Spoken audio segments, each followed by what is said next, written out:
Another day, another basketball stories na naman ang pagkikwentuhan natin.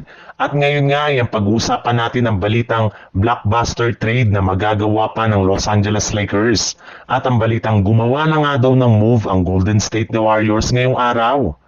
Kasabay nga ng pagbabalik ni Luka Doncic sa Lakers ay personal na rin naman nga itong kinausap at nag-request si Luka sa kanilang general manager na si Rob Pelinka na gusto pa nga daw niya na kumuha ang Los Angeles Lakers ng isa pang bagong player na siyang kukumpleto sa kanilang ipangsasabak sa lineup next season.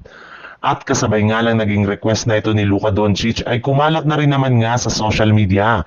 Ang balita na maaari pa nga daw na makuha ng Lakers si Pascal Siakam mula sa Indiana Pacers.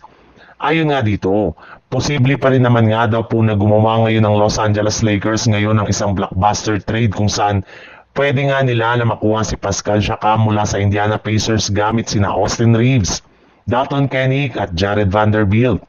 Ayon nga sa lumabas na balita, mas gusto pa rin nga daw po ni Austin Reeves ng malaking kontrata na posibleng hindi kayang ibigay sa kanya ng Lakers habang hindi pa ito nagiging isang unrestricted free agent. Ay maaari nga nila siyang gamitin bilang trade asset para makuha si Siakam mula sa Indiana Pacers.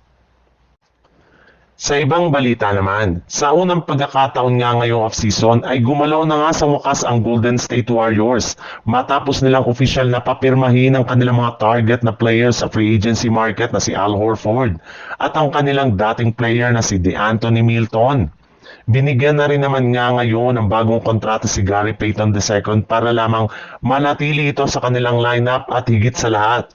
Pinapirma na nga po nila ng 4-year contract ang kanilang 56th overall rookie na si Will Richard. Hindi na nga po nila hinintay pa ang desisyon ni Jonathan Kuminga sa kanilang kalagayan sa team dahil as of now nga ay wala pa rin naman nga itong pinipirmahan na bagong kontrata sa team na siyang dahilan bakit asahan na nga po ninyo na hindi ito makakasama sa kanilang media day. Pero sa kabila nga niyan ay mismong si Jimmy Butler na rin naman nga nagsabi na natuwa siya ng gusto sa mga ginawang move ng kanilang front office ngayong araw.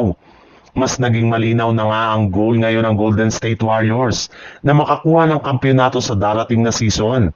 Sa ngayon nga ay umabot na sa 13 players ang kasalukuyang hawak ngayon ng kanilang lineup sa pagpasok nila sa media day bukas ng umaga.